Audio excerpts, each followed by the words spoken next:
여러분 안녕하십니까? 12.3 내란 사태를 수사 중인 검찰이 지난 수요일 내란 수괴로 지목한 윤석열 대통령에게 소환을 통보했던 것으로 확인됐습니다.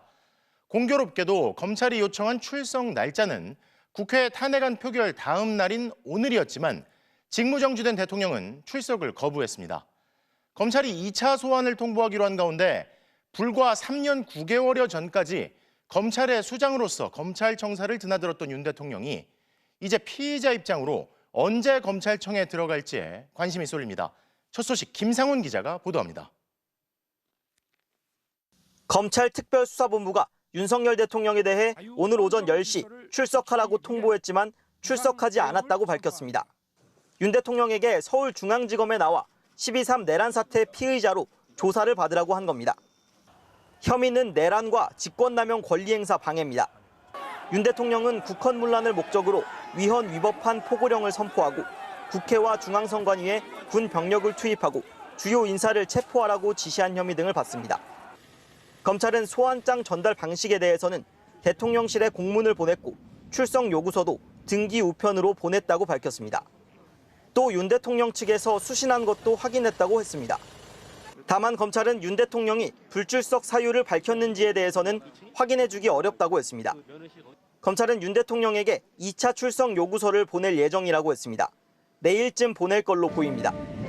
검찰은 앞서 윤 대통령 지시를 받아 비상계엄을 주도한 혐의로 김용현 전 국방장관을 구속했습니다.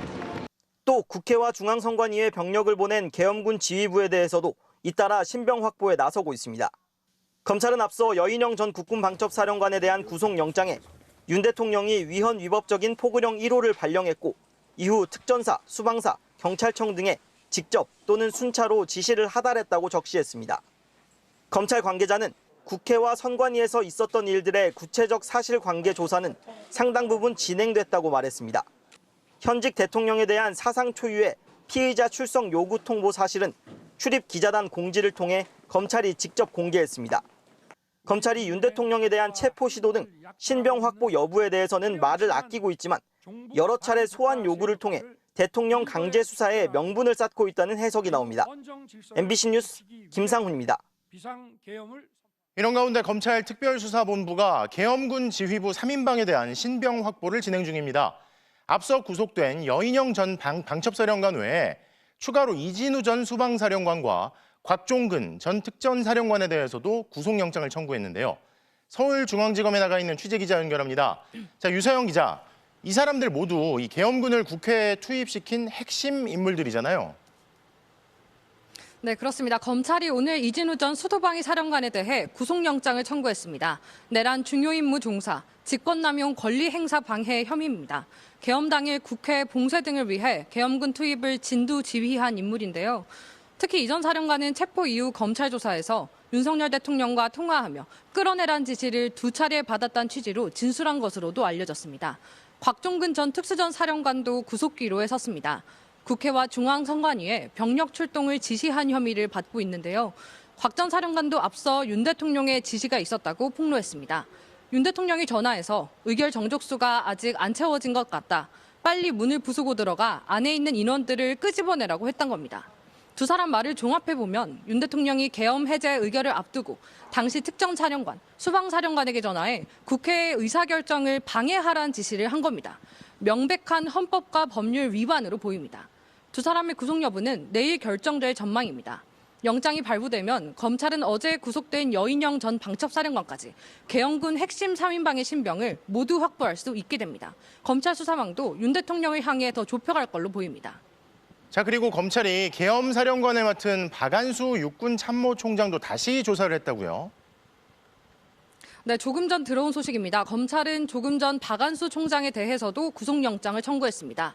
박 총장은 오늘 검찰에 2번째로 나왔는데 이번엔 피의자 신분으로 조사를 받고는 영장이 청구된 겁니다. 검찰은 박 총장을 상대로 계엄 당일 반헌법적 계엄 포고령을 공포하고 경찰청 등 일선에 전달한 경위 등을 집중적으로 캐물었습니다. 박 총장은 국회 비상계엄 해제 의결 직후 윤 대통령과 합참 결심지원실에서 회의를 가졌다고 말하기도 했는데요. 검찰은 윤 대통령이 어떤 지시를 내렸는지, 이른바 제2계엄 등에 대한 언급이 있었는지 등도 확인한 걸로 전해졌습니다. 박 총장은 계엄 선포는 대통령 담화 발표를 보고 알았고 포고령 역시 직접 작성하지 않았다는 기존 입장을 고수하는 걸로 알려졌습니다. 지금까지 서울중앙지검에서 전해드렸습니다. 직무가 정지된 대통령의 말에선 오늘도 거짓이 드러나는 모습입니다.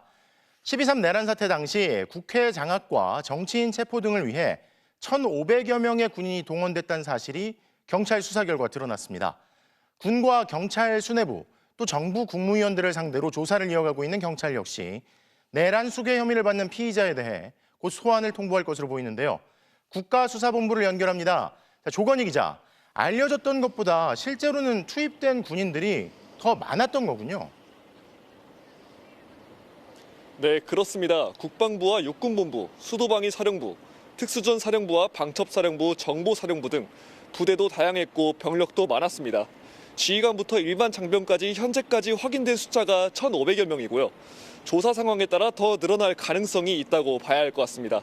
윤석열 대통령은 앞서 대국민 담화에서 질서 유지에 필요한 소수의 병력만 투입했다고 주장했는데 이게 거짓으로 드러난 겁니다. 국회 통제와 선거관리위원회 장악, 국회의장과 여야 대표, 현직 판사 체포를 위해 특수부대를 포함해 단기간에 부를 수 있는 모든 부대가 동원됐다고 봐야 할 것 같습니다. 경찰은 박안수 전 계엄사령관과 문상호 정보사령관 등 43명의 현역 군인을 조사해 이 같은 내용을 확인했습니다. 경찰 조사는 크게 세 갈래로 진행되고 있습니다. 직접 병력을 투입한 군 지휘부, 국회 출입을 막았던 경찰 지휘부, 그리고 계엄 선포에 동조하고 묵인한 국무위원들입니다. 윤석열 대통령이 비상계엄을 어떻게 주도하고 지시했는지 12월 3일 밤부터 4일 새벽까지의 과정을 살피고 있는 것으로 파악됩니다. 당시 국무회의에 참석했던 박성재 법무부 장관과 송미령 농축산식품부 장관도 일단 참고인으로 조사를 받은 것으로 알려졌고요. 국회 통제를 현장에서 지휘한 경찰 경비라인도 잇따라 소환됐습니다. 윤 대통령을 내란 혐의로 고발한 시민단체들도 오늘 경찰에 나왔습니다. 지시를 받고 실행한 내란의 중요 임무 종사자들에 대한 조사가 속도를 내고 있는 만큼 경찰도 이제 곧 내란의 우두머리인 윤 대통령에 대한 소환을 통보할 것으로 보입니다. 경찰은 앞서 소환에 응하지 않는다면 체포영장도 검토하고 있다고 말했습니다. 지금까지 경찰청 국가수사본부에서 MBC 뉴스 조건입니다. 12.3 내란 사태에서 국군정보사령부가 선관위 서버 확보를 주도하고 북파공작원 부대까지 동원하는 등 핵심 역할을 맡았던 사실이 속속 드러나고 있습니다. 게다가 전직 정보사령관 출신 예비역 장성까지 이번 내란에 깊숙이 관여했다는 의혹까지 제기되면서 이른바 충암파 여인영 방첩사령관과 함께 문상호 정보사령관도 이번 내란 사태에서 핵심 역할을 한 게 아니냐는 의혹이 제기되고 있습니다. 김세로 기자입니다. 계엄 당일인 지난 3일 오전 10시쯤 김용현 국방장관이 문상호 정보사령관에게 직접 전화를 걸었습니다.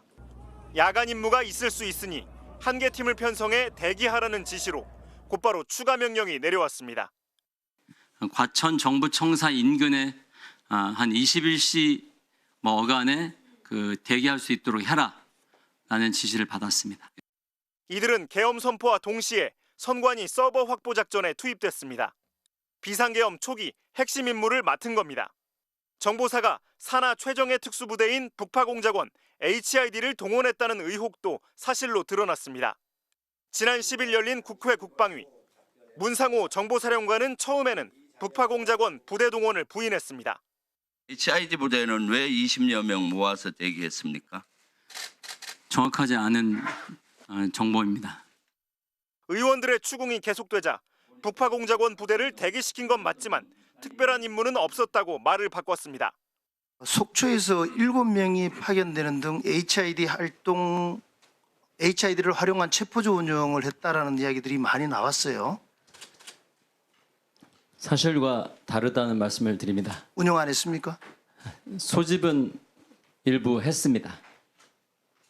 하나 그런 특정 임무를 부여한 것이 아니고 그러다 결국 김용현 국방장관 지시로 특수부대원 5명을 포함해 30명을 대기시켰다고 실토했습니다.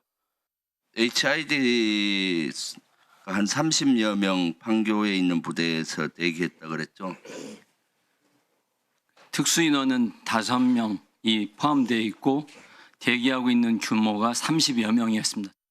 다만 요인 체포나 계엄 유지를 위한 사회 혼란 조성 등 야당이 주장하는 목적은 아니라고 말했습니다. 다음 날 선관위로 이동한다라는 것은 지시를 받았고 그 다음에 세부 임무는 추후 하달하겠다라고 제가 지시를 받았습니다. 그런데 문 사령관은 계엄을 앞두고 병력 동원을 준비하면서도 직속 상관에게는 보고하지 않았습니다. 보안을 지킨다며 김용현 장관과 직거래를 한 겁니다. 왜 안 했습니까? 상급자한테? 그 장관님한테 받은 그 임무 관련돼서 보안 유지 차원이 있었습니다. 민주당은 김용현 전 국방장관과 함께 이번 내란을 뒤에서 모의한 것으로 의심되는 노상원 전 정보사령관과 문상호 정보사령관이 함께 근무한 적이 있다며 문 사령관이 여인영 방첩사령관과 함께 이번 사태를 주도한 게 아니냐고 의심하고 있습니다. MBC 뉴스 김세로입니다. 12.3 내란 사태 수사 상황을 법조팀 이준희 기자와 좀 더 짚어보겠습니다. 자, 이 기자. 네. 우선 공교롭게도 출석을 요구한 날짜가 국회 탄핵 표결이 있는 다음 날인 오늘이잖아요. 네. 그것도 일단 공교롭고 또 검찰이 보통 뭐 누가 출석했다 이렇게 공지를 하지 누구를 불렀는데 안 왔다 이렇게 공지하지는 않잖아요. 네, 검찰이 윤 대통령 출석 요구를 곧 할 거라는 얘기가 들려서 저희도 취재 중이었습니다. 그런데 답이 좀 오묘했거든요. 네. 중요 사실관계에 대해 파악은 어느 정도 됐다. 그런데 당장 출석 요구를 할 계획은 없다. 이게 무슨 말인가 했는데 오늘 공지를 보니 이미 출석 요구를 했다는 뜻이었습니다. 이례적으로 출석 통보 사실을 알린 거, 이거는 명분 쌓기라고 볼 수 있습니다. 출석 요구는 구두로 해도 되는데 굳이 서면으로 냈다는 점을 강조하잖아요. 검찰 관계자는 이런 사건은 서면으로 해야 한다. 그래야 뭐가 좀 남지 않겠느냐라고 말했는데요. 어차피 윤 대통령이 순순히 소환에 응할 가능성이 거의 없다고 본 거죠. 실제로 윤 대통령이 지난 8월 29일 기자회견에서 김건희 여사의 황제 조사 관련 질문을 받고 이렇게 답했었죠. 나도 검사 시절에 전직 영부인 자택까지 직접 찾아가서 조사한 일이 있다. 모든 조사는 원칙적으로 강제가 아닌 임의 조사다.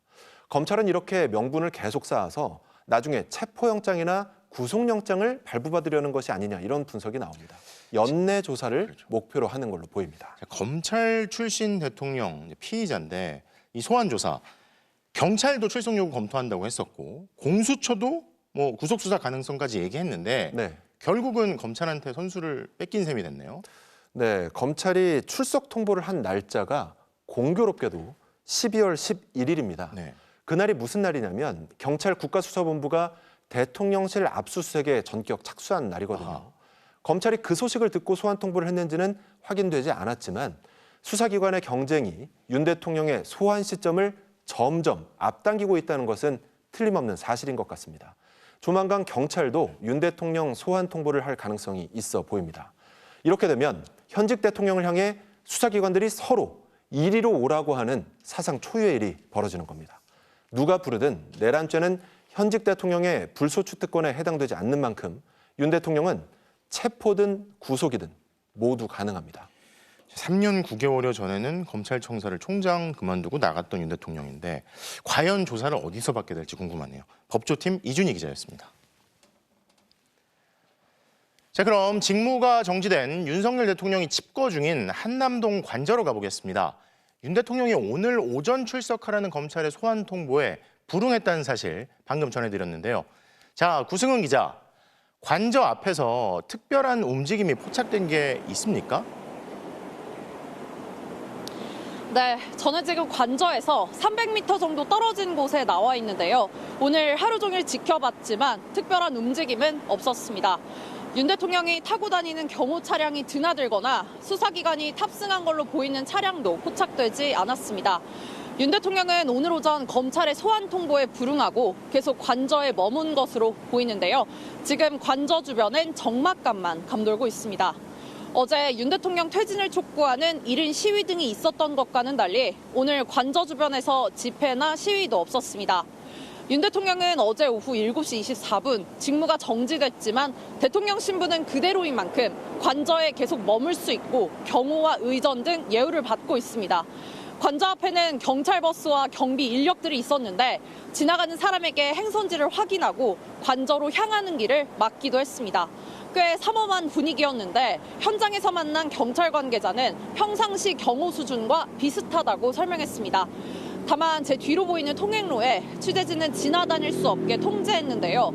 경찰 관계자는 군사기지 및 시설보호법 구조에 의해 취재나 촬영이 금지된 구역이란 이유를 들었습니다.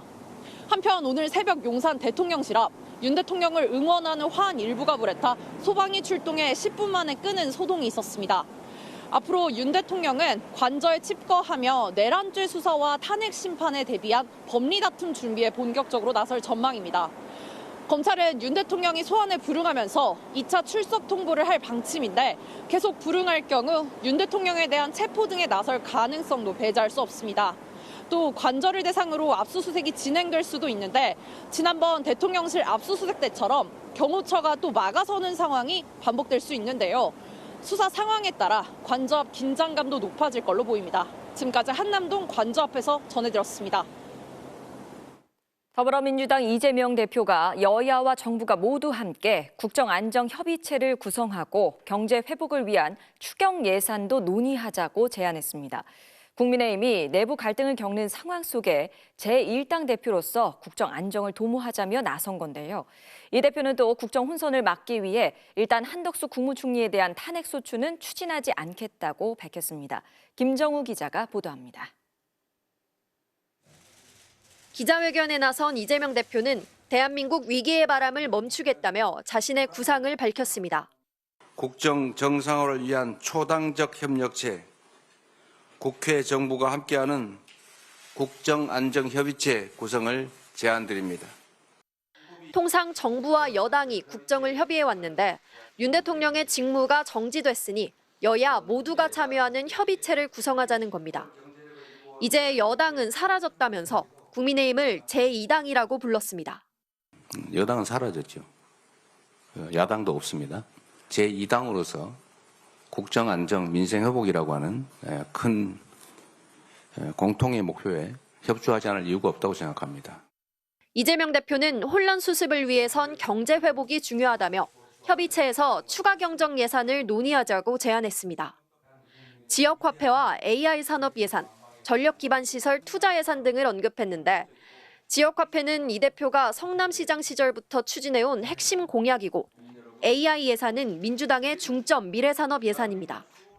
제1당 대표로서 혼란에 빠진 국정을 수습하고 국정 운영에 적임자라는 점을 부각하려는 의도로 보입니다. 헌법재판소를 향해선 윤석열 대통령 파면 절차를 신속히 진행해달라고 요구했습니다. 이재명 대표는 당내 반대 여론이 높지만 한덕수 대통령 권한대행에 대한 탄핵은 추진하지 않겠다고 밝혔습니다. 너무 많은 탄핵을 하게 되면 국정에 약간의 혼선을 초래할 수도 있겠다는 판단 때문에 일단은 탄핵 절차는 밟지 않기로 했습니다.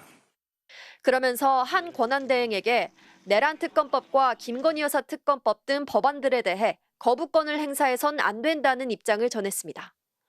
조국혁신당은 이 대표가 제안한 협의체에 적극 참여하겠다면서 한덕수 권한대행은 거부권 행사는 꿈도 꾸지 말라고 밝혔습니다. 개혁신당은 별다른 입장을 밝히지 않았습니다. MBC 뉴스 김정우입니다. 더불어민주당 이재명 대표의 국정협의체 제안에 대해 국민의힘은 여전히 여당은 국민의힘이라며 즉각 불참 입장을 밝혔습니다.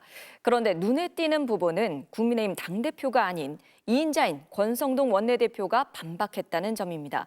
탄핵 후폭풍으로 한동훈 대표를 향해 사퇴 압박이 쏟아지며 국민의힘 내부 갈등이 극심한 가운데 한 대표는 내일 기자회견을 열고 자신의 입장을 밝힐 예정입니다. 윤수환 기자의 보도입니다. 대통령 탄핵 소추라는 비상 상황인 만큼 국민의힘 권성동 원내대표는 휴일에도 원내 지도부 긴급회의를 소집했습니다. 권 원내대표는 더불어민주당 이재명 대표의 국정안정협의체 참여 제안에 대해 반대한다는 입장을 분명히 밝혔습니다. 민주당이 여당이 된 것처럼 또 국정 운영의 책임자가 된 것처럼 행동하는 것은 옳지 못하다. 여전히 국민의힘이 여당이고 사실상 당 1인자인 한동훈 대표를 건너뛰고 2인자가 당의 공식 입장을 밝힌 겁니다. 당대표가 밝혀야 될 입장 아니냐는 지적도 있는데요. 당대표께서 특별한 언급이 없고 지금 상황에서 그렇기 때문에 직접적으로 한 대표의 거취를 언급하진 않았지만 한 대표가 깊이 숙고하고 계시리라 생각한다며 압박을 이어갔습니다. 당 내부에선 지난 총선을 앞두고 한동훈 비대위부터가 불행의 시작이었다. 찌질하게 굴지 말고 즉각 사퇴해달라 등 한 대표에 대한 공개 비난이 쏟아졌습니다. 한 대표가 사퇴 기자회견을 연다는 소식까지 퍼졌지만 당이 공식적으로 휴일 기자회견은 없다고 정정하는 소동까지 빚어졌습니다. 여러 가지 굉장히 혼란스러운 상황이 있을 테니까요. 시간을 좀 두고 보시죠. 시간을 두자며 오늘 공개 일정을 잡지 않았던 한동훈 대표는 내일 오전 국회에서 기자회견을 열겠다고 예고했는데 사퇴 압박이 거센 만큼 거취에 대해 입장을 밝힐 것으로 예상됩니다. MBC 뉴스 윤수환입니다. 한편 국정의 임시 책임자가 된 한덕수 대통령 권한대행도 본격 행보에 나섰습니다. 바이든 미국 대통령과의 통화에 이어 국무위원과 대통령실 참모진을 잇따라 만났고 국회의장을 찾아가 긴밀한 협력과 소통을 다짐했습니다. 공윤선 기자입니다. 한덕수 대통령 권한대행이 국회를 찾아 우원식 국회의장과 만났습니다. 우 의장이 여야 간 이견을 드러낸 국정협의체의 필요성을 강조하자 한 대행은 국회와 긴밀히 협력하고 소통하겠다며 공감대를 나타냈습니다. 오늘 약간의 이견도 있긴 합니다만 그럼에도 불구하고 국회와 정부의 국정협의체를 구성하고 조속히 가동시키는 일, 그것이 매우 중요한 일이다. 정부는 경청과 겸손으로 이견을 좁혀 나가도록 노력하겠습니다. 국회 방문 직전 국무위원 전원과 비공개 간담회를 열었던 한 권한대행은 정진석 대통령 비서실장 등 용산의 핵심 참모들과 면담하며 업무 협조 방안 등을 논의했습니다. 다만 이 자리에선 김건희 특검법 등 민감한 현안에 대한 논의는 없었다고 말을 아꼈습니다. 그 특검법 임명 관련해서 뭐 논의가 좀 있으셨나요? 정식 업무를 크게 논의한 바는 없습니다. 어제 저녁 대통령의 권한을 넘겨받은 직후 긴급 국가안전보장회의를 열었던 한 권한대행은 오늘 오전엔 조 바이든 미국 대통령과 16분간 통화하며 한미 동맹을 재확인했습니다. 어려운 가운데에서도 미측의 꾸준한 신뢰의 메시지를 발신해 주신 데 대해서 진심으로 감사의 말씀을 드립니다. 각 부처 장관들도 분야별 회의를 열어 현안 점검에 나섰습니다. 이주호 부총리 겸 교육부 장관은 사회부처 관련 장관을 긴급 소집해 복지와 고용, 치안 등 민생과 직결된 분야의 국정 공백을 최소화해달라고 주문했습니다.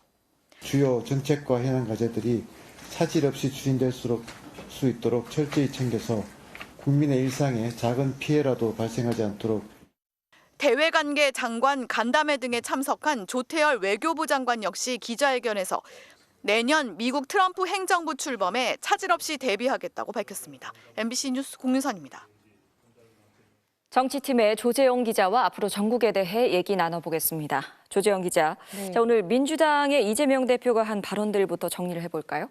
네, 그 유력한 대권 주자로서 자신의 존재감을 드러내는 행보를 하고 있다, 이렇게 볼 수가 있는데요. 직무 정지란 건 사실상 대통령이 없는 상태다. 국회가 전면에 나서서 국정을 조정해야 된다. 이런 말들을 했는데 원내 다수당의 대표로서 본인의 영향력을 강조하는 발언들입니다. 또 추경 논의와 국정안정협의체 구성을 제안한 걸 보면 실질적으로 정부 여당의 몫까지 민주당이 주도적으로 풀어가겠다. 이런 의도로 보입니다. 근데 사실 이재명 대표도 사법 리스크를 안고 있지 않습니까? 네, 오늘 기자회견에서도 그 질문이 나왔습니다. 본인도 사법 리스크 있지 않냐, 다음 대선 출마할 거냐 이런 질문에 이 대표는 지금은 위기 극복에만 집중할 때라고 즉답을 피하면서도 무죄 추정의 원칙을 강조했습니다. 이 대표의 이런 사법 리스크를 겨냥해서 다른 대권 주자들의 행보가 빨라지고 있는데요. 가장 먼저 개혁신당의 이준석 의원이 대선 출마 계획을 진지하게 검토하고 있다고 했습니다. 이준석 의원은 사실 지금 만 39살이라서 40살이 되는 내년 3월 말 이후에 대선이 치러져야 출마가 가능합니다. 야권에서는 또 독일에서 전격 귀국한 김경수 전 경남지사나 김동연 경기도지사, 김부겸 전 국무총리 등도 이번 내란 사태에 잇따라 메시지를 내면서 대권 행보에 시동을 걸고 있는 모습입니다. 예. 자, 이번에는 국민의힘 얘기해 볼까요? 이 당 내부 혼란이 상당합니다.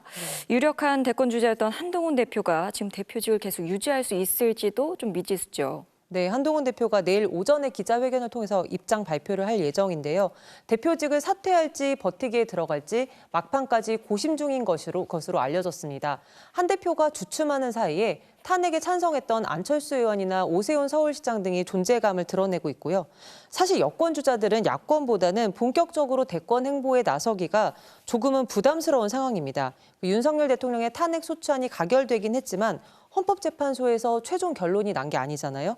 더구나 국민의힘 당론이 탄핵 반대였고 상당수의 주자들이 당론에 동의했기 때문에 지금부터 대선 이야기를 꺼내기는 좀 부담스러울 겁니다. 그렇다 보니 여권 주자들은 야권의 유력 주자인 이재명 대표를 저격하면서 자신의 존재감을 부각시키는 행보를 당분간 이어갈 걸로 보이는데요. 당장 홍준표 대구시장도 이재명 대표 기자회견이 끝나자마자 국회를 인질 삼았던 언제 돌변할지 모르는 난동범이다. 이렇게 맹비난을 퍼부었습니다. 예. 한동훈 대표 내일 기자회견 몇 시에 예정돼 있나요? 네, 10시에서 10시 반 이렇게 예정이 돼 있습니다. 네네. 어떤 말을 할지 궁금하네요. 자, 조재원 기자 함께했습니다. 방금 들어온 소식 전해드리겠습니다. 국가수사본부 비상기엄특별수사단은 오늘 저녁 문상호 정보사령관과 노상원 전 정보사령관을 내란 등의 혐의로 긴급 체포했다고 밝혔습니다. 문 사령관은 계엄 당일 중앙선거관리위원회 등의 병력 투입을 지시한 혐의를 받고 있는데 노 전 사령관에 대해선 계엄 포고령 초안을 작성했다는 의혹이 제기됐습니다.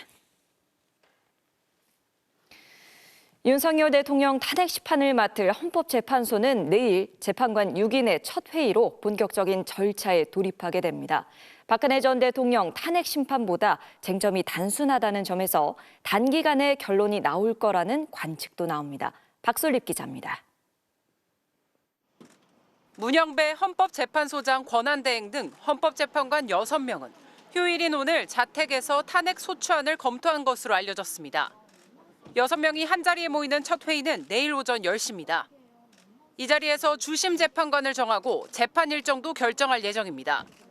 먼저 변론 준비 절차를 따로 잡느냐 마느냐가 전체 재판 기간을 좌우할 것으로 보입니다. 박근혜 전 대통령 탄핵 심판 때는 3차례 변론 준비 절차를 거쳐 탄핵안 접수 25일 만에 본격 심리에 들어갔습니다. 국정농단과 세월호 참사 부실 대응 등 다룰 증거도 많고 쟁점도 복잡해 이를 정리할 준비 기간이 필요했던 겁니다. 반면 선거 중립 의무 위반으로 탄핵 심판을 받았던 노무현 전 대통령 때는 변론 준비 절차 없이 접수 18일 만에 첫 공개 변론이 열렸습니다. 윤석열 대통령 탄핵 심판도 사유가 내란죄 하나로 단순해 변론 준비 절차를 건너뛸 수 있다는 관측이 나옵니다. 집중 심리를 한다면 탄핵 여부 결정을 더 당길 수 있습니다. 노 전 대통령 때는 63일, 박 전 대통령 때는 91일 만에 결론을 냈습니다. 박 전 대통령 탄핵 심판 때는 일주일에 2-3차례 집중 심리를 해 재판 기간을 줄였습니다. 윤 대통령 사건 역시 대통령 공백으로 인한 국내 정치적 불안정, 외교와 경제 신인도에 미칠 영향을 재판부가 고려해 집중 심리를 할 거라는 분석입니다. 공석으로 남아있는 헌법재판관 3자리를 채우기 위한 국회 움직임도 빨라지고 있습니다. 국민의힘과 민주당은 후보자 3명에 대한 인사청문 절차를 오는 24일까지 마친 뒤 올해 안에 구인 체제를 복구하기로 가닥을 잡았습니다. MBC 뉴스 박솔립입니다. 윤석열 대통령은 어제 국회에서 탄핵안이 가결된 직후 자신을 탄핵하든 수사하든 결코 포기하지 않겠다고 밝혔는데요. 하지만 대다수의 헌법학자들은 비상계엄 선포의 위헌성과 위법성이 워낙 뚜렷한 데다 위반의 중대성도 크다고 한 목소리로 지적하고 있습니다. 이 탄핵 심판의 쟁점을 윤상문 기자가 미리 따져봤습니다. 헌법재판소가 윤석열 대통령을 파면하려면 먼저 헌법과 법률 위반이 분명해야 합니다. 윤 대통령은 비상계엄이 헌법의 틀 안에서 이루어졌다고 주장합니다. 저는 헌법의 틀 내에서 대통령의 권한을 행사하기로 했습니다. 하지만 이번 비상계엄은 시작부터 위헌성이 뚜렷합니다. 헌법과 계엄법은 비상계엄 선포 요건을 엄격하게 규정하고 있습니다. 전시 같은 국가 비상사태일 때만 비상계엄이 가능한데 윤 대통령은 이를 어겼습니다. 속을 잘 드러내지 않는 사법부에서도 이례적으로 위헌적이라는 언급이 나왔습니다. 지금의 사태가 위헌적인 군통수권 행사 그리고 의회의 합헌적이고 적시의 저항권 행사. 윤 대통령은 국회에 병력을 투입한 이유도 질서 유지를 위한 것이지 국회를 해산하거나 마비시키려는 건 아니었다고 주장합니다. 윤 대통령의 주장이 앞뒤가 맞지 않는 걸 알 수 있습니다. 윤 대통령이 국회의원들을 체포하라고 직접 지시했다는 증언들도 속속 나오고 있습니다. 대통령께서 비와 폰으로 제게 직접 전화를 하셨습니다. 의결 정족수가 아직 다 안 채워진 것 같다. 빨리 문을 부수고 들어가서 안에 있는 인원들을 끄집어내라. 위헌, 위법성이 드러났다면 그 다음 따질 것은 파면시킬 정도로 중대한 위반인지 여부입니다. 윤 대통령은 피해가 크지 않았다고 주장합니다. 질서 유지를 위해 소수의 병력을 잠시 투입한 것이 폭동이란 말입니까? 하지만 대다수 헌법학자들은 헌법 수호 책임이 있는 대통령이 국민의 신뢰를 배신하고 대한민국 헌법과 민주주의를 파괴하려 한 중대한 위반이라고 한 목소리로 지적합니다. 이거 헌정 질서 자체를 무너뜨리려고 했던 그 시도인데 이게 중대하지 않다고 그러면 뭐가 중대한 게 될 수가 있어요? 윤 대통령은 비상계엄 선포가 고도의 통치행위라며 사법심사 대상이 아니라는 논리도 내세우고 있습니다. 군사반란 세력을 이끌었던 내란 수계 전두환 씨가 펼쳤던 주장인데 이미 20여 년 전 대법원과 헌법재판소가 배척했습니다. 윤 대통령은 경찰, 공수처, 국방부 공조수사본부와 검찰이 한창 수사 중인 내란 혐의도 부인하고 있습니다. 하지만 헌법재판소는 내란 혐의 수사와 별개로 파면 여부를 결정할 수 있습니다. 헌재가 자체적인 증거 조사를 통해 내란 혐의 성립 여부를 판단할 수 있고 내란죄 판단 없이 위헌적 계엄 선포만으로도 파면 결정을 할 수 있다는 관측도 나옵니다. MBC 뉴스 윤상문입니다.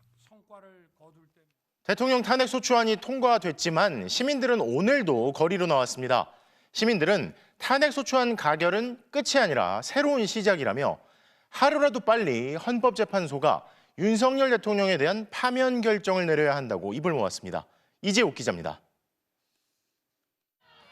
황영색색 국회 앞을 물들였던 응원봉은 탄핵안이 가결된 다음 날에도 거리를 밝혔습니다. 집회 장소만 서울 여의도에서 헌법재판소에 더 가까운 광화문으로 옮겨왔습니다.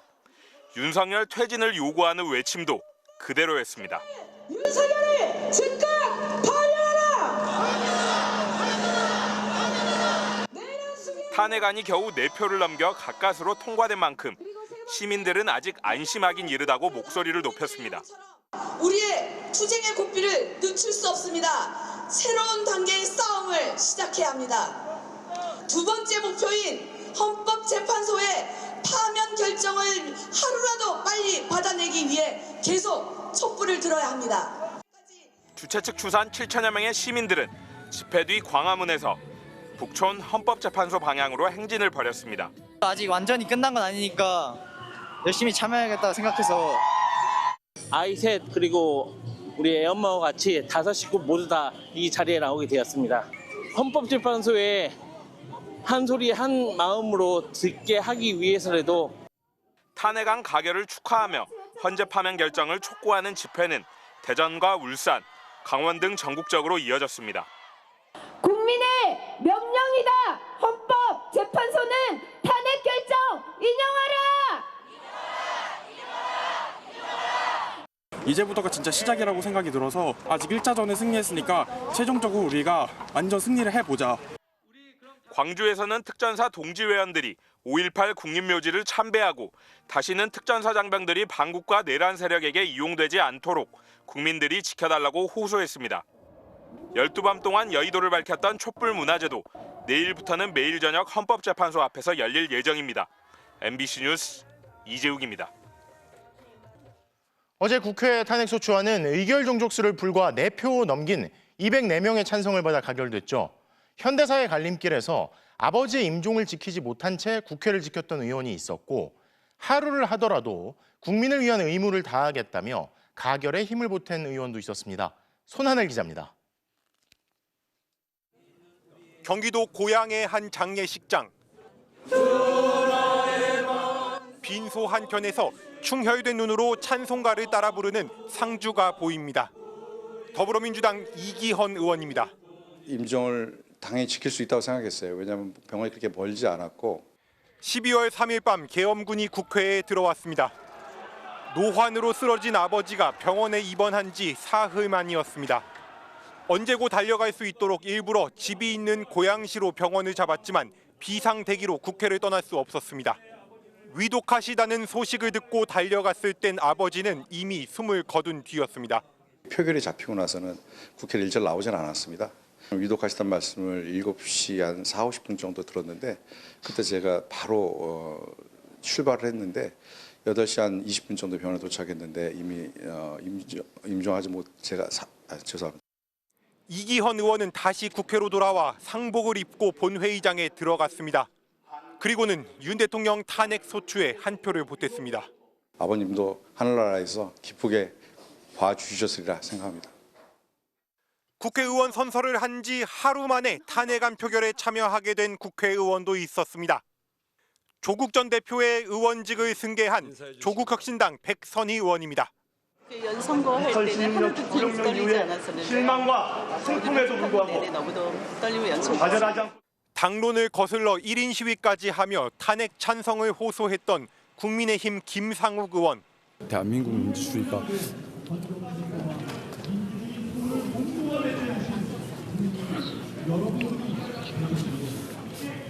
더 한층 성숙하는 계기가 되었으면 합니다.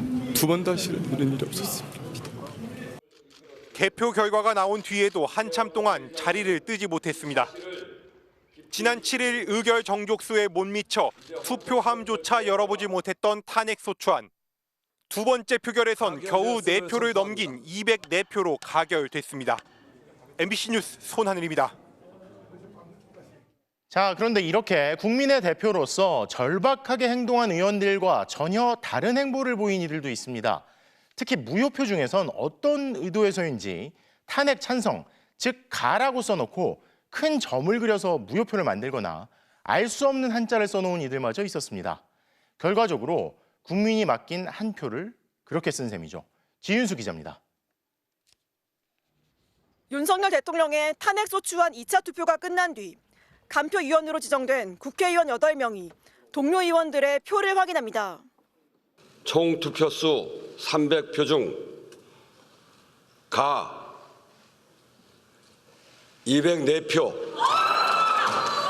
부 85표, 기권 3표, 무효 8표로서 가결되었음을 선포합니다. 국민의힘 이탈표 12표와 함께 주목을 끈 건 무더기로 나온 기권, 무효 11표였습니다. 전자투표와 달리 기표소에 가서 투표용지에 직접 글씨를 쓰는 무기명 투표의 경우 찬성할 때는 한글이나 한자로 가자만, 반대면 부자만 써야 합니다. 간표위원은 글씨들을 한 장 한 장 확인하는데 3장에는 아무것도 적혀있지 않아 기권으로 처리됐습니다. 무효표 8장은 가지각색이었습니다. 가와 부를 합쳐 가부라고 적은 표가 2장 나왔습니다. 가를 써놓고 마침표나 큰 점을 그려 넣어 무효로 처리된 용지도 2장. 한자 부자에 여러 획을 더 넣어 알 수 없는 한자를 쓴 표도 있었습니다. 무효가 될 걸 알면서도 일부러 무효표를 만든 걸로 추정되는데 한 간표위원은 기권이 아닌 이런 무효표는 또 하나의 의사표시라며 의원들이 고심한 흔적이라고 말했습니다. 기권이라고 쓴 3장도 무효 처리됐는데 아무것도 안 쓴 실제 기권표 3장을 더하면 6명이 기권 의사를 나타낸 셈입니다. 글씨가 번졌다는 이유 등으로 혹시 무효 처리될까 봐 용지를 교체한 의원도 여럿 있을 만큼 신중한 분위기였는데 평소보다 훨씬 많았던 무더기 기권 무효표는 국민의 여론과 당론 사이 갈등의 결과물이란 해석이 나옵니다. 국민의힘 권성동 원내대표도 의원총회에서 입장이 곤란하면 기권이나 무효표를 내라고 당부한 걸로 전해졌습니다. 하지만 윤석열 대통령 탄핵에 필요한 건 탄핵 찬성표 200표였습니다. 아무리 투표용지에 고심한 흔적을 남겼다 해도 국민이 맡긴 한 표를 결국 윤 대통령 탄핵을 막는 데 쓴 셈입니다. MBC 뉴스 지은수입니다. 그런데 내란 사태 이후에도 국민을 계속 분노케 한 이들이 있죠. 내란 사태를 일으킨 장본인과 아직도 그의 편을 드는 이들. 반성하지 않는 사람들의 말을 문다영 기자가 되짚어봤습니다. 비상계엄 해제 다음 날 국회에 나온 치안 담당 부처수장부터 윤석열 대통령을 감싸기 시작했습니다. 헌법에 규정된 권한을 행사하신 거고 비상계엄이라는 것은 고도의 통치행위로 인식되고 있습니다. 윤 대통령은 자신에 대한 첫 탄핵 소추안 표결을 불과 7시간 앞두고 갑자기 우리 당에게 권한을 넘긴다 선언했고 그 우리 당 의원들은 국민의 대표로 한 표를 행사하는 대신 회의장을 박차고 나가는 것으로 화답했습니다. 윤상현 의원의 초선 의원 정치 셈법 강의. 유권자들은 시간이 지나면 다시 표를 준다고 말했습니다. 야, 재서봐. 나도 박 대통령 탄핵 앞장서 반대해서 나 끝까지 갔어. 그 다음에 무속가도 다 찍어주더라. 내일, 모레, 1년 후에 국민은 또 달라져.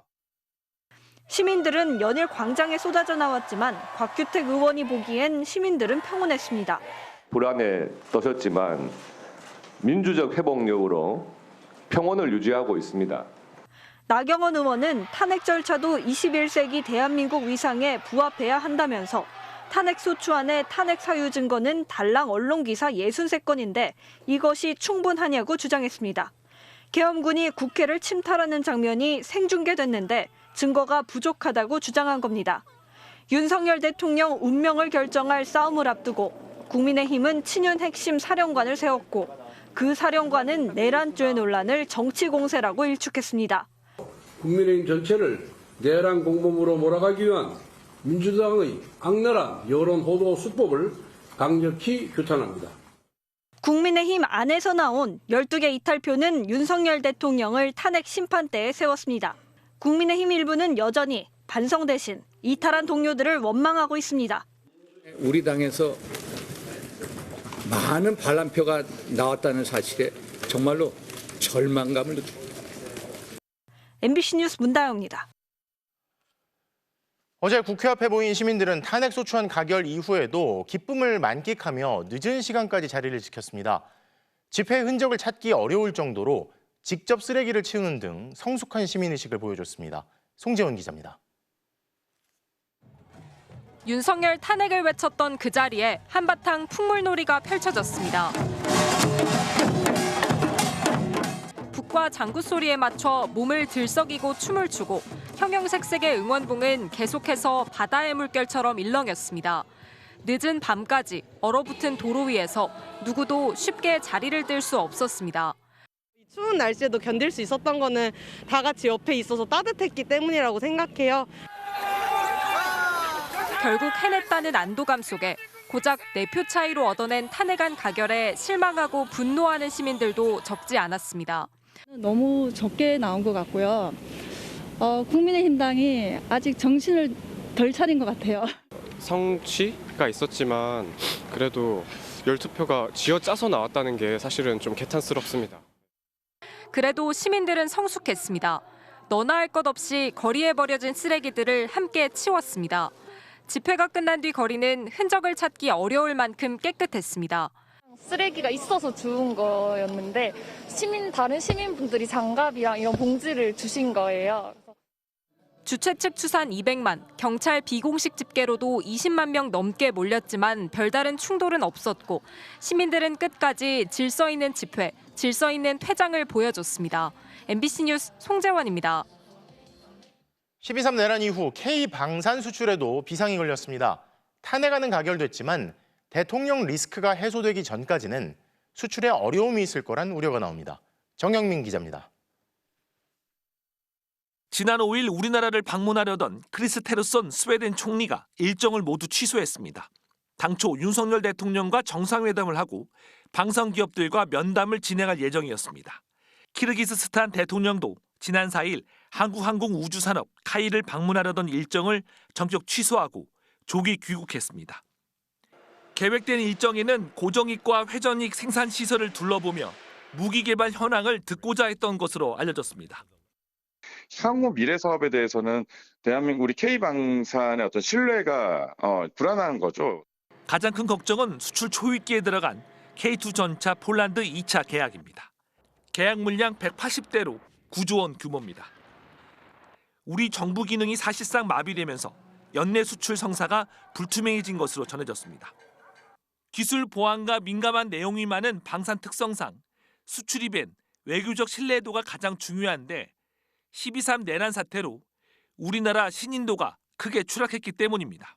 K방산이 지속 가능성 확보를 위해서는 이런 정치적 불안정성, 불확실성을 빨리 해소하는 게 급선무다 이렇게 생각합니다. 우리 방산 기업들은 현재 80조 원 규모인 폴란드와 캐나다, 필리핀 잠수함 사업 수주전에도 뛰어든 상태입니다. MBC 뉴스 정영민입니다. 탄핵안이 국회를 통과하면서 우리 경제 앞에 놓인 불확실성이 얼마간 해소될 거라는 평가가 나오고 있습니다. 탄핵 직후 소상공인들과 기업들이 경제 안정 대책을 촉구하고 나섰고 관계 당국 또한 긴급 회의를 열어 대응 방안을 논의했습니다. 정희인 기자입니다. 휴일을 맞은 백화점 등 주요 상권에는 인파로 북적였습니다. 대통령 탄핵안이 가결됐다는 소식에 시민들은 한결 편안한 마음으로 외출에 나섰습니다. 이런 시국에 백화점을 나와도 되나 하는 마음도 좀 들었었거든요. 근데 이제 그런 거 없이 그냥 일상생활을 편안하게 저희가 이제 누리면 되겠다. 불안한 시국 탓에 미뤄뒀던 연말 약속도 하나둘 되살아나고 있습니다.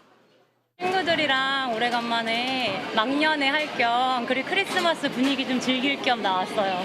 원래 저번 주였는데 좀 그 상황을 좀 살펴보다가 이쪽이면 좀 괜찮겠다 해가지고 급하게. 소상공인과 기업들은 연말 특수가 통째로 날아갈 최악의 상황을 면했다며 일단 한숨을 돌리는 분위기입니다. 하지만 정치적 불확실성은 여전히 우리 경제의 발목을 잡고 있습니다. 소상공인 단체는 성명을 내고 정치권을 향해 경제 살리기에 올인해달라고 호소했습니다. 경제부처들은 잇따라 긴급회의를 열고 대책을 논의했습니다. 정부는 예산과 가용 재원을 총동원해 시장 불안을 잠재우겠다고 밝혔습니다.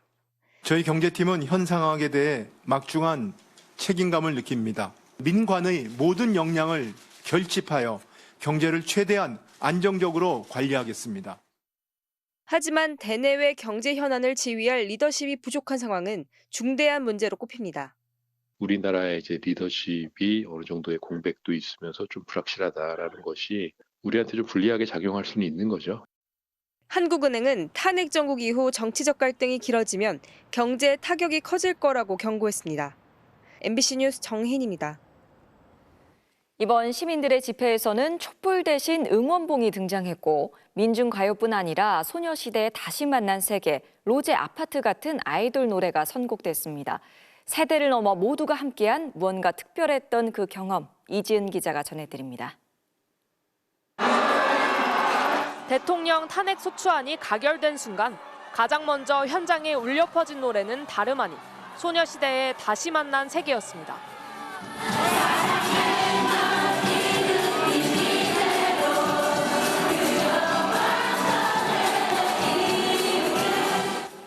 (8년) 전 광화문 촛불 집회를 이끈 이화여대 시위에서 주목을 받은 이 노래는 대학생 등 청년 세대의 목소리를 담은 집회의 상징처럼 자리 잡았습니다.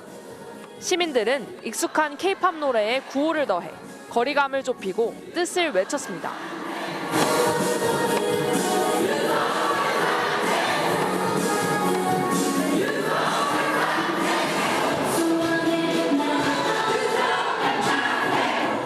마치 이게 약간 축제 현장, 콘서트 현장 같으면서 모든 세대를 아우를 수 있는 현장이어서 너무 즐겁고 기분 좋게 경험을 했습니다. 누구나 쉽게 따라할 수 있는 대중가요에서 어른들의 저항의 노래였던 민중가요까지 전 세대가 함께 부르고 즐기는 말 그대로 시민이 주인공인 축제였습니다.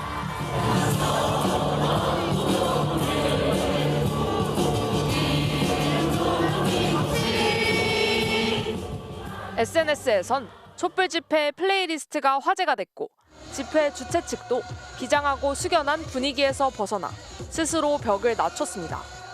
다음 단계 어디입니까? 넥스트 레벨 불러보도록 하겠습니다.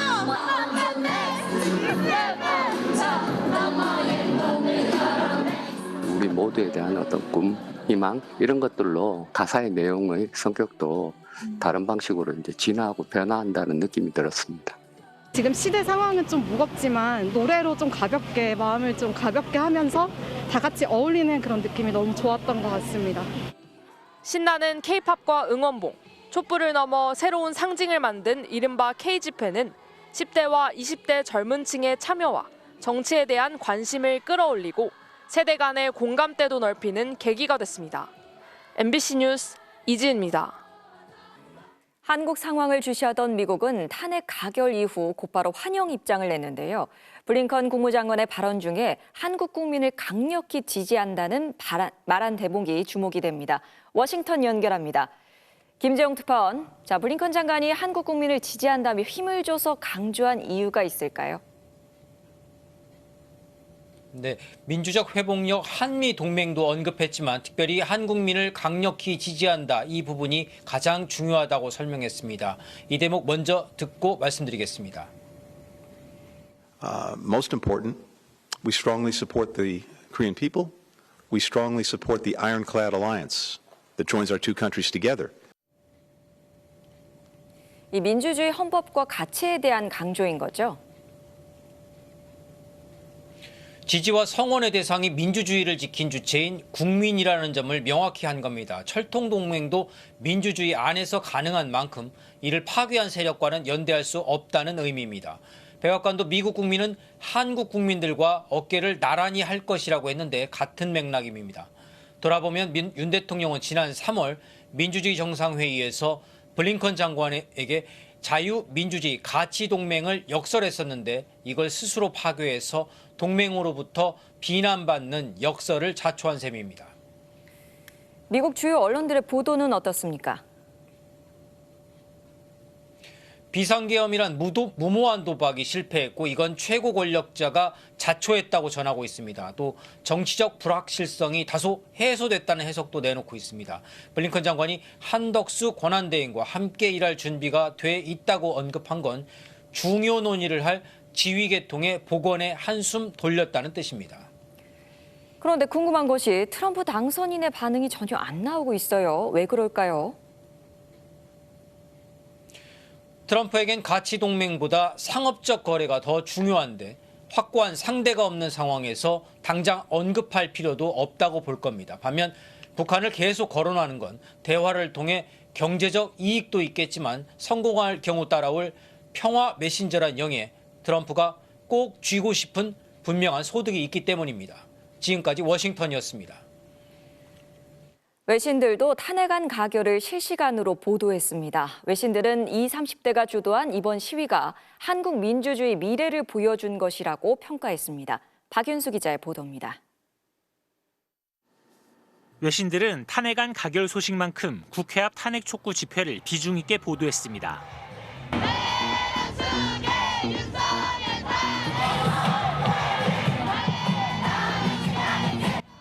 8년 전 촛불을 들고 평화적으로 정권을 교체한 한국에 놀랐던 해외 언론들은 이번엔 축제 같은 시위 모습을 조명하고 있습니다.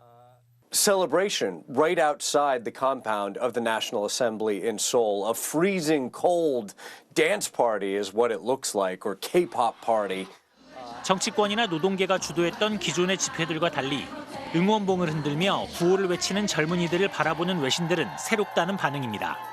크리스마스 조명을 몸에 휘감거나 산타클로스 복장을 하고 집회에 나선 젊은 세대를 보여주며 한국이 정치 시위의 새로운 트렌드를 보여줬다고 했고 젊은 세대의 민주주의에 대한 참여와 헌신은 한국 민주주의 미래에 대한 희망적인 신호라는 분석이 나왔습니다. 젊은 팬들이 아이돌을 향해 흔들던 K-팝 응원봉은 이제 저항의 상징이 됐다는 평가도 잇따랐습니다. 이웃나라 일본에서는 집회 현장에 등장한 선결제 문화에 관심을 보이기도 했습니다. 集会に参加できない人の寄付で参加者が無料で食べられる店もあるといいます。전 세계 누리꾼들도 어젯밤 여의도 집회 상황을 소개하는 영상들을 소셜미디어에 올리며 한국의 새로운 시위 문화에 감탄했다는 반응을 내놓았습니다. MBC 뉴스 박윤수입니다. 잠시 후 뉴스데스크 이어 방송되는 탐사기 엑스트레이트는 위헌적인 비상계엄 선포부터 윤석열 대통령 탄핵소추안 가결까지 숨가빴던 11일을 되돌아봅니다. 또 가담자들의 고백과 수사 등으로 속속 밝혀지고 있는 12월 3일 밤 상황을 통해 내란 혐의를 부인하는 대통령의 변명을 검증합니다.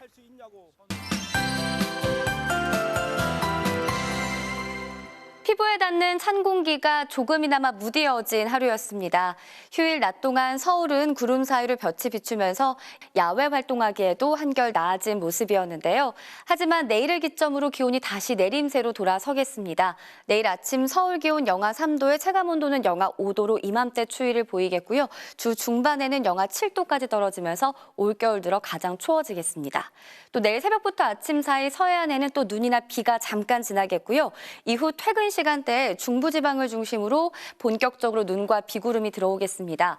모레까지 서울 등 수도권과 강원 내륙 충청도 지방에 1에서 5cm가량의 적설이 예상되고요. 내린 눈이 쌓이거나 비가 얼어붙어 미끄러울 수 있기 때문에 교통안전에 유의하셔야겠습니다. 또 동해안 지방에는 건조특보가 여전한 가운데 내일 경상 동해안에는 순간시속 50km가 넘는 강풍도 불겠습니다. 내일 아침 기온 보시면 서울 영하 3도, 원주 영하 5도까지 떨어지겠습니다. 낮 기온도 서울 4도, 대구가 7도 전에 머물겠습니다. 눈과 비는 모레 오전이면 대부분 그치겠고요. 이번 추위는 주 중후반까지도 길게 이어질 전망입니다. 날씨였습니다. 일요일 뉴스데스크 오늘 순서 여기까지입니다. 함께해 주신 여러분 고맙습니다.